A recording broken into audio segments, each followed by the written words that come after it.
دل میں سما گیا تھا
والفاتح لما خلق من الحق بالحق بالحق بالملك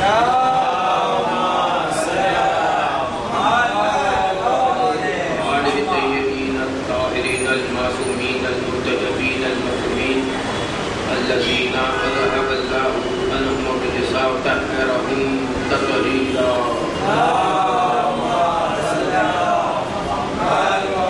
قال الله تعالى نادي عليا مدر العجائب تجده عونا لك بالنوائب كل أمر وغم شيء جديد بحسمتك يا الله بقوتك يا محمد بهدايتك إلهي أما بعد فقد قال الله سبحانه وتعالى في محكم كتابه المبين بسم الله الرحمن الرحيم وأقم وجهك للدين حنيفا فطرة الله التي فطر الناس عليها لا تبديل لخلق الله ذلك الدين القيم الواقع.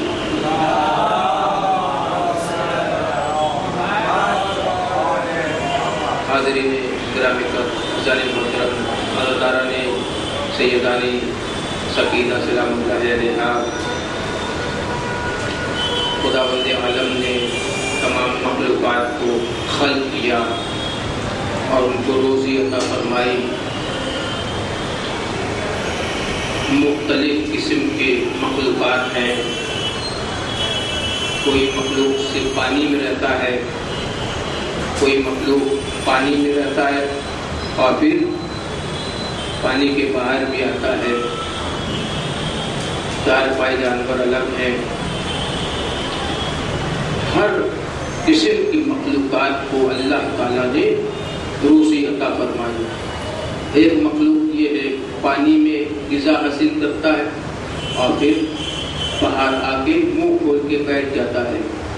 پرندے اڑ کے آتے ہیں اور اس کے دانت سے گوشت کے ٹکڑے کھاتے ہیں، یعنی اس کے دانت میں جو گوشت کے ٹکڑے پھنس جاتے ہیں وہ ان پرندوں کی غذا بنتی ہے. اگر وہ پرندے نہ کھائے تو وہ گوشت کے ٹکڑے کی جمع ہونے کی وجہ سے وہ مر جائے. اللہ تعالیٰ نے ہر ایک کے روزی کا انتظام کیا ہے، لیکن دوستو وہ لوگ کیا کریں جہاں تک روزی نہیں پہنچ پاتی. اللہ رزاق ہے، اللہ قہار ہے، اللہ رحمان ہے، اللہ رحیم ہے، اللہ کریم ہے. اللہ ہر مخلوقات کی حفاظت کرتا ہے. لیکن دیکھیے کہ پوری دنیا میں 26,000 لوگ روز بے روزی سے مر جا رہے ہیں.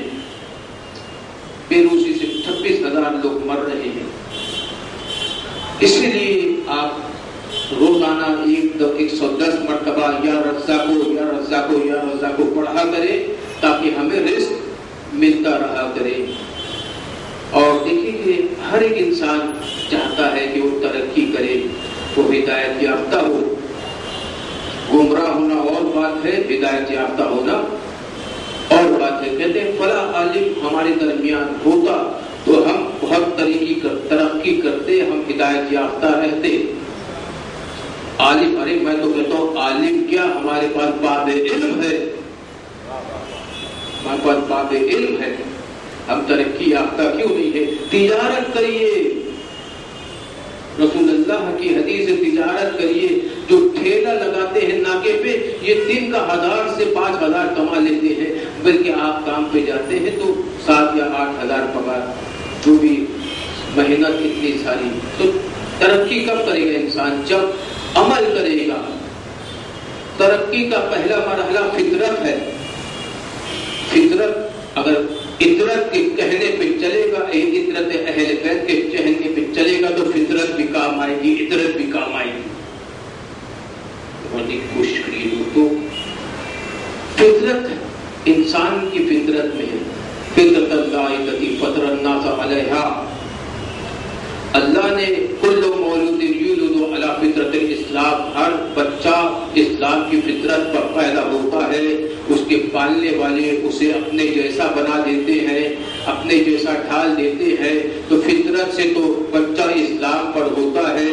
میں کہوں گا پیغمبر اسلام آغوش ابو طالب علیہ السلام میں آئے. اگر پیغمبر اسلام سید الانبیاء ہیں تو سمجھ لینا ابو طالب مومن ہے. اگر پیغمبر اسلام سید الانبیاء نہیں ہے تو سمجھ لینا ابو طالب کافر ہے. تو آپ لوگ کے ساتھ ہیں، ہم آگے بڑھیں. یعنی بچہ ویسے کرتا ہے جیسے اس کو سکھایا جاتا ہے. فطرت جو ہے، فطرت ہماری جو فطرت ہے، یہ بیس ہے کامیابی کی، ہدایت یافتہ ہونے کی. اگر ہماری فطرت پر ہم چلیں گے تو پھر ہم ضرور کامیاب. ہدایت کا پہلا مرحلہ فطرت ہے، اور فطرت اہل بیت پر عمل کرنا، ان کی سیرت پر عمل کرنا بھی ہے.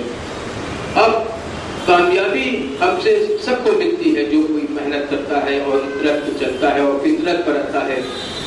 باقی مذہب الدین حنیفہ فطرت اللہ الذی فطر الناس علیہ تبدیل لخلق اللہ ذالک الدین القیم.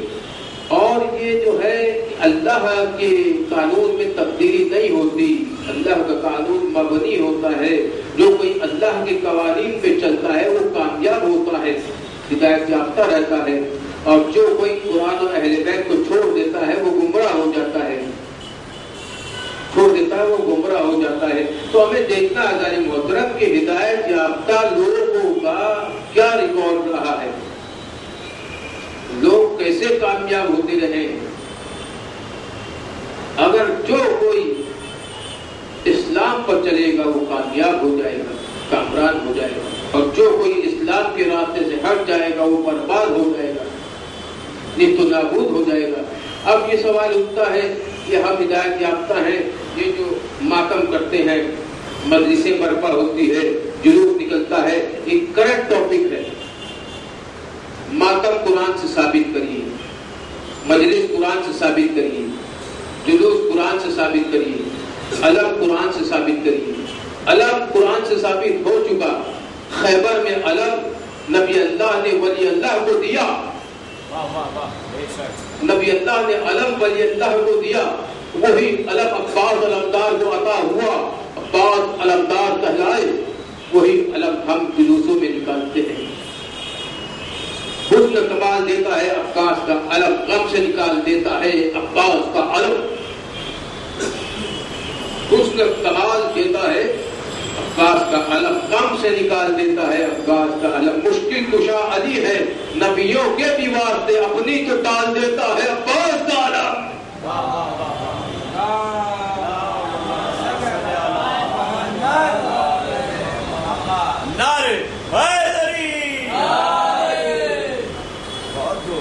مشکل کشا علی ہے نبیوں کے بھی واسطے، اپنی تو ٹال دیتا ہے عباس کا علم.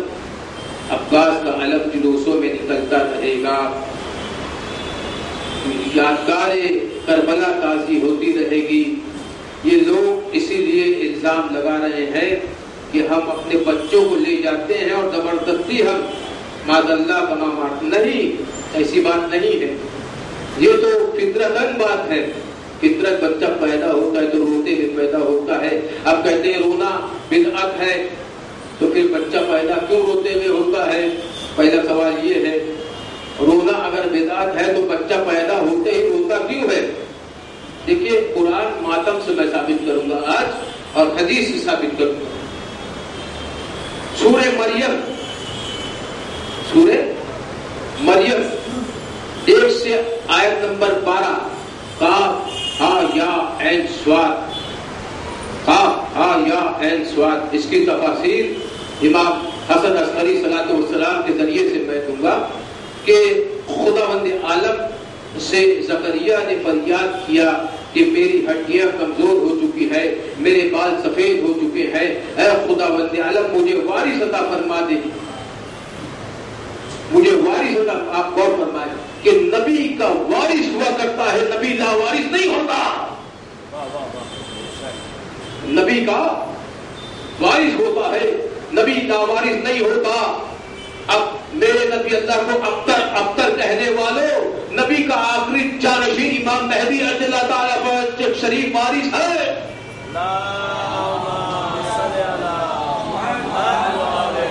اجل فرجہم، نبی کا وارث ہوتا ہے، لاوارث نہیں ہوتا. اس کا کوئی وارث ہوتا، نبی مالک ہوتا ہے. کہا کہ مجھے وارث عطا فرما دے. هنالك دعا زكريا ربه قال رب هب لي من لدنك ذرية طيبة إنك سميع الدعاء. زکریا نے اللہ کی بارگاہ میں دعا فرمائی کہ مجھے طیب و طاہر ایک بیٹا عطا فرما دے، جیسے عیسیٰ ہیں ویسے بیٹا عطا فرما دے۔ تفسیر حسن عسقری علیہ السلام کے میں جملہ پیش کر رہا ہوں، دیکھیے کہ اللہ تعالیٰ نے اسے کہا 3 دن تک جا اور کسی سے بات نہیں کرنا۔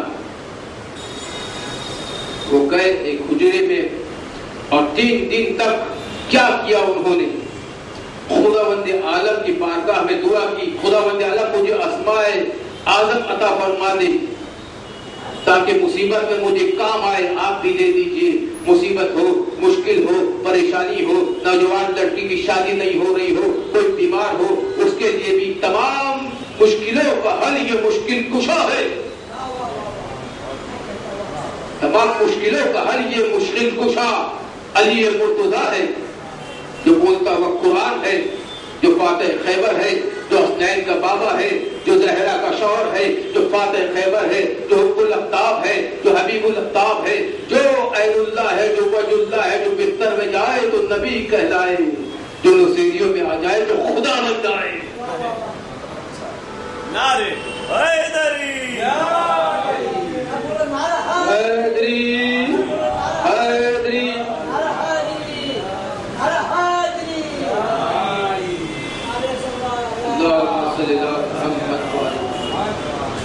تو عطا فرمایا اسماء الحسنی۔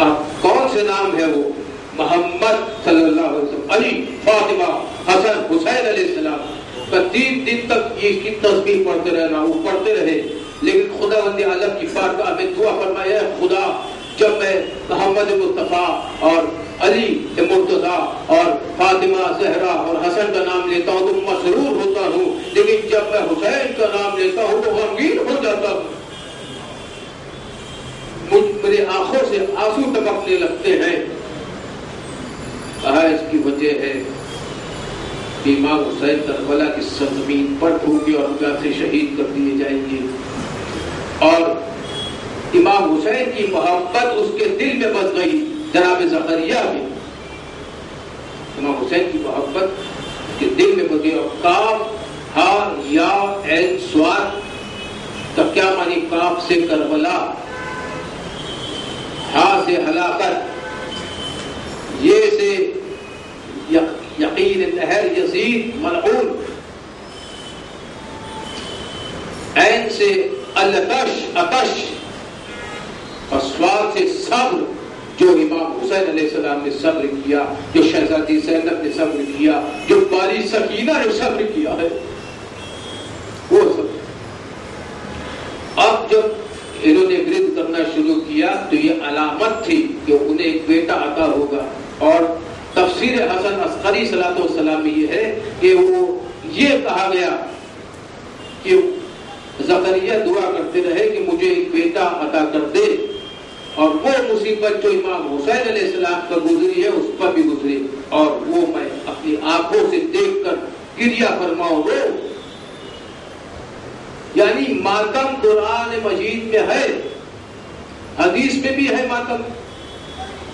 اب لوگ اگر اعتراض کرے کہ ماتم نہ کرو، زنجیر نہ مارو، کمازانی نہ کرو، سینے پہ ماتم نہ کرو، زنجیر نہ مارو، جلوس نہ نکالو، علم نہ نکالو، یہ روز ازل سے چلتا آ رہا ہے، آج تک چل رہا ہے، قیامت تک چلتا رہے گا، اسے نہ کوئی روک سکتا ہے نہ روک پائے گا، کیونکہ نوکر علی کا ہوں میں، خادم حسین کا، کرتا رہوں گا حشر تک ماتم حسین کا۔ نوکر علی کا ہوں میں، خادم حسین کا، کرتا رہوں گا حشر تک ماتم حسین کا۔ کتنے یزید اور یزیدی آئے چلے گئے، لہرا رہا ہے آج تک پرچم حسین کا۔ نعرے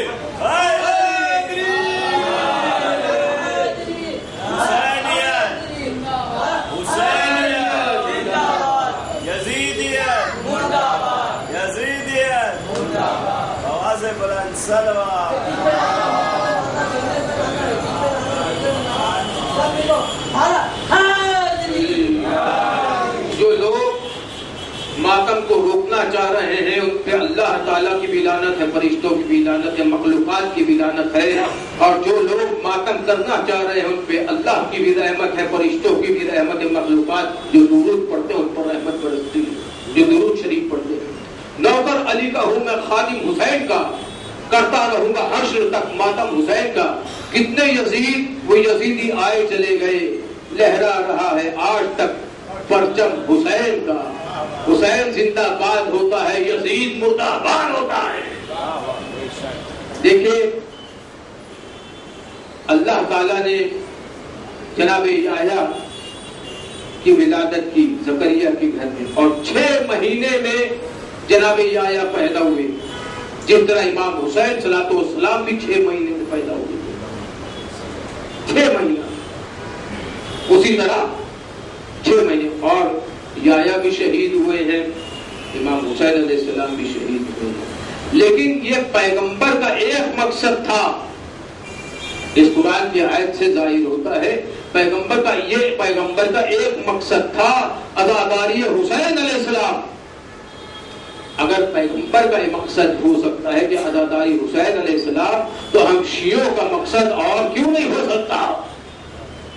یعنی عزاداری اگر یہ بنا لیں آپ کہ ہماری زندگی کا مقصد عزاداری حسین علیہ السلام ہے، یہ وفاداری ہے حسین علیہ السلام سے کہ ہم عزاداری کا قیامت کرتے رہیں گے، اپنے نسلوں میں یہ عزاداری کرتے رہیں گے۔ دیکھیے قوم نے عزاداری نہیں کی، قوم نے عزاداری نہیں بنائی، بلکہ عزاداری نے ایک قوم بنا لی ہے، عزاداری نے ایک قوم بنا لی ہے، کیونکہ بی بی زہرا نے سوال کیا تھا، یہ بی بی زہرا کی دعا ہے کہ میرے بیٹے پہ روئے گا کون، ماتم کون کرے گا؟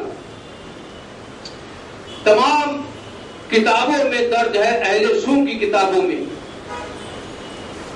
کہ پیغمبر اسلام نے تمام صحابہ اکرام کو بلایا، بلانے کے بعد جب یہ عہد کے بعد حمزہ کے ہاں سے رونے کی آواز نہیں آ رہی تھی، ماتم نہیں چل رہا تھا، کہا تمام صحابہ ادھر آئیے اور حمزہ کے گھر پہ جا کے ماتم کون کرے گا؟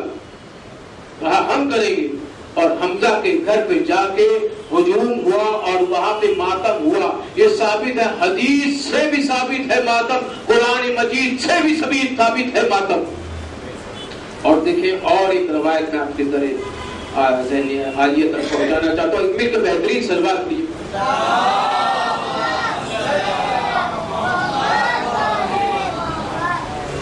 کہ عزیزان محترم، یہ جو ماتم ہے، یہ مجلس ہے، یہ خداوند عالم ذاکر ہے اس قرآن کی آیت کے تحت، اور زکریا سن رہے، زکریا سن رہے اور خداوند عالم ذاکر ہے۔ اب کہتے ہیں کہ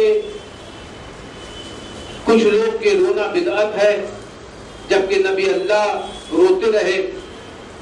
حسین علیہ السلام کی ولادت پر جب جبریل امین نے کہا کہ بھوپا اور پیسہ شہید کر دیا جائے گا، تو رسول اللہ کے آنکھوں سے آنسو ٹپک کر ریش مبارک جو ہے پوری گیلی ہو گئی تھی، داڑھی گیلی ہو گئی تھی۔ اپنا کوئی مرتا ہے تو روتے ہو تڑپ کر، اور سبط پیغمبر کا کبھی غم نہیں کرتے۔ اپنا کوئی مرتا ہے تو روتے ہو تڑپ کر، اور سبط پیغمبر کا کبھی غم نہیں کرتے۔ حافظ ناجیز کو یہ کہنا، مقتول قاتل کبھی مقتول کا ماتم نہیں کرتے۔ ہمت ہے تو حافظ ناجیز کو یہ کہنا کہ قاتل کبھی مقتول کا ماتم نہیں کرتے۔ ایک بھی کا بہترین سلوات کی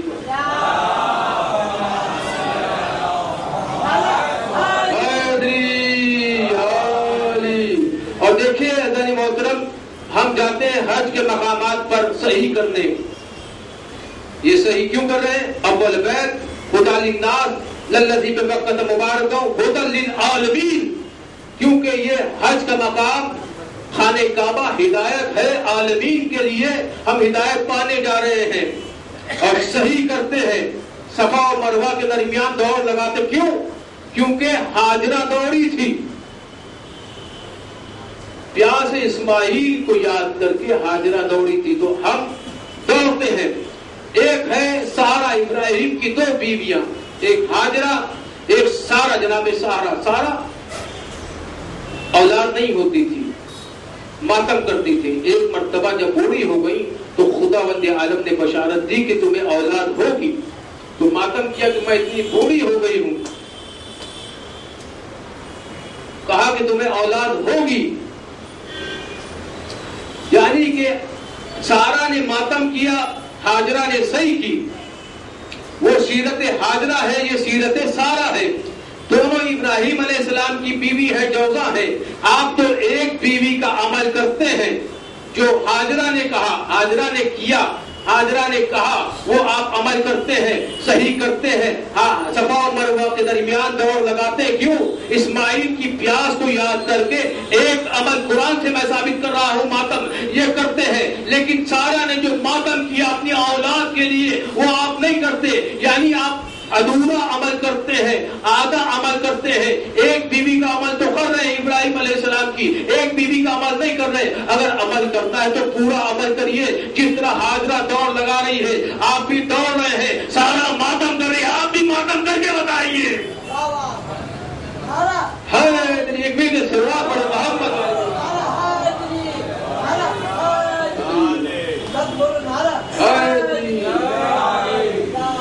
مل کر بہترین سلوات پڑھیے. محمد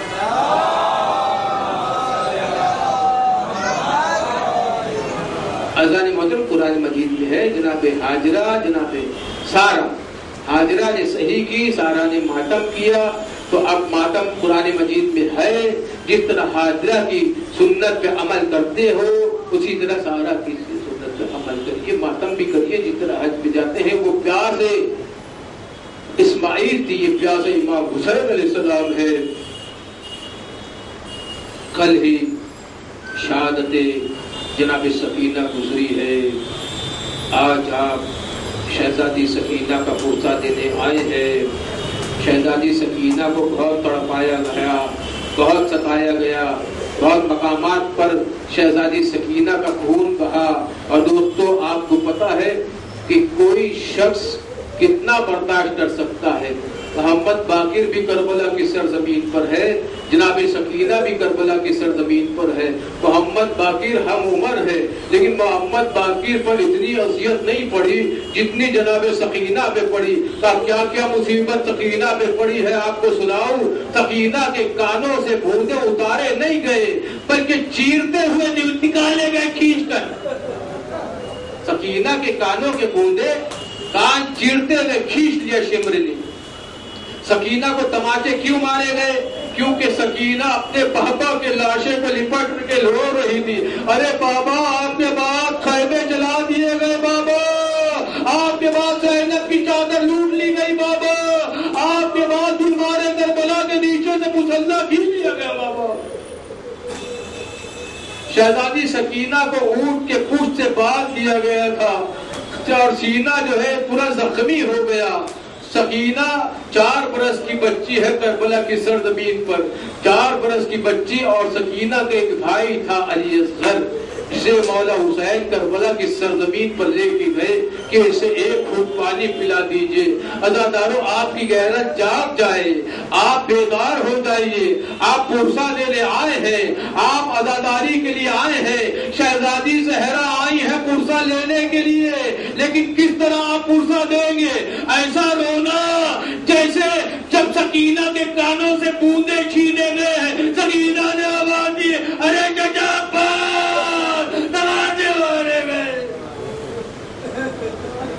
سکینہ ایک بھائی علی اصغر ہے، اسے پانی پلانے لائے، پانی تو نہیں ملا. ایک دن 3 نیزوں والا تیر آیا، یہ کان پہ لگا، یہ کان سے نکل گیا.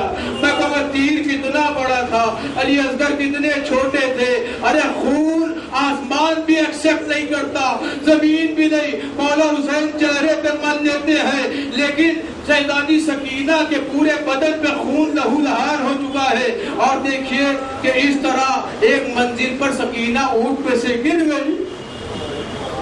آقا حسین کا سر لو کے نیزہ پہ ہے، آگے بڑھنے کو تیار نہیں. آقا حسین فرماتے ہیں کہ میری سکینہ